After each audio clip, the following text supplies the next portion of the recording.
নমস্কার, আপনারা দেখছেন পিবি নিউজ। আপনাদের সঙ্গে রয়েছে আমি, সাথেই নজর রাখবো এই মুহূর্তের খবরের দিকে। আগুনে ভস্মীভূত পরিবারের পাশে দাঁড়ালেন জেলা সভাধিপতি কাজল শেখ। গত দুদিন আগে দুবরাজপুর ব্লকের পারুলিয়া পঞ্চায়েতের শঙ্করপুর গ্রামে খগেন অঙ্কুরের বাড়িতে ভয়াবহ অগ্নিকাণ্ডের ঘটনা ঘটে। আগুনের লেলিহান শিখা থেকে কোনো ক্রমে বেঁচে যান পরিবারের সদস্যরা। উক্ত ঘটনার কথা সমাজসেবী প্রিয়নীল পাল এবং আমিন নাসিদের সমাজ মাধ্যমের পোস্ট থেকে ছড়িয়ে পড়ে। সেই সূত্র ধরে বীরভূম জেলার সভাধিপতি কাজল শেখ তাদের সাথে যোগাযোগ করেন এবং সমস্ত তথ্য সংগ্রহ করেন এবং আগুনে ভস্মীভূত পরিবারের হাতে প্রাথমিক সহযোগিতা পৌঁছে দেওয়ার ব্যবস্থাও করেন। পরিবর্তনে এদিনে রবিবার জেলা সভাধিপতি কাজল শেখ নিজেই স্থায়ী প্রশাসনিক কর্মকর্তা এবং দলীয় নেতৃত্বদের নিয়ে পরিবারের সাথে দেখা করতে শঙ্করপুর গ্রামে পৌঁছে যান। আক্রান্ত ব্যক্তিদের প্রাথমিক চিকিৎসা এবং প্রাথমিক স্বাস্থ্য পরীক্ষা, ওষুধ থেকে শুরু করে চাল, ডাল এবং আর্থিক সহযোগিতায় হাত বাড়িয়ে দেন।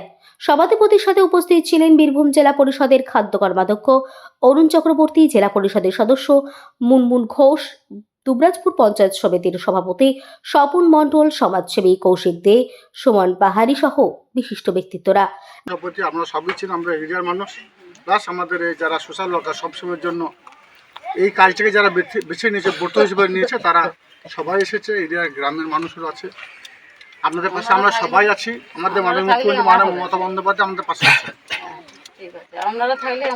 আমরা সবাই আছি, প্লাস মুখ্যমন্ত্রী আমাদের পাশে আছেন। তার জন্যই আমাদের এখানে আসা, আপনাদেরকে হেল্প করা, মুখ্যমন্ত্রীর নির্দেশেই। তো আমাদের সবাই আমাদের পাশে আছি, আমরা চিন্তা করবেন না। এখন আপনাদের মাটির বাড়ি দেখালাম আমরা, আপনারা দরখাস্ত করুন বিডিও সাহেবকে, বিডিও সাহেব মাধ্যমে আমাদের কাছে যাক। যদি আপনাদের বাড়ি বিগত না পেয়ে থাকেন তাহলে আপনার বাড়ি পাবেন। আমরা জানি মুখ্যমন্ত্রী আবার 14 লক্ষ বাড়ি দিয়েছে, তো সর্বতই অসুবিধা কিছুই হবে না। মুখ্যমন্ত্রী আমাদের পাশে আছে, আর আমরা আমাদের পাশে আছি। আপনারা দরখাস্ত করুন, দেখুন সবটা তো প্রসেসের মাধ্যমে হবে। আমি আপনাকে বলে চলে যাবো, আপনি বাড়ি পেয়ে যাবেন, পাবেন না, মিথ্যা প্রতিশ্রুতি দেওয়া হবে, সেটা লাভ হবে নাকি? আপনি লিগ্যালভাবে দরখাস্ত করুন বিডিও অফিসে, বিডিও অফিসের মাধ্যমে জেলায় যাবে, জেলা থেকে রাজ্যে যাবে, সেখান থেকে হয়ে আসবে। যতক্ষণ রাজ্যে না দেবে, রাজ্য অনুমোদন না দেবে, কারও ক্ষমতা নেই মা বাড়ি করে দেবো। কেউ যদি বলে মিথ্যা করছে, মিথ্যা বলা হবে। আমরা মিথ্যা বলবো না, যেটা সত্য সেটাই বলবো। আপনি লিখিত আবেদন করুন, আপনাদেরকে বাকি সব দিক দিয়ে সহযোগিতা আমরা করবো। আমার গ্রামের যার দায়িত্ব তারাও এখানে এসেছে, বুথ সভাপতি রয়েছে, গ্রামের মেম্বারও আছে, তারা সবাই আপনাকে বাকি দিক দিয়ে হেল্প করবে। কিন্তু বাড়ির ব্যাপারটা আমি লিখিত আবেদন করি, এটা মুখ্যমন্ত্রী ছাড়া হবে না। Bureau report, PB news. Annapurna medical hall, chemist and druggist. এখানে সকল প্রকার ওষুধ পাওয়া যায়।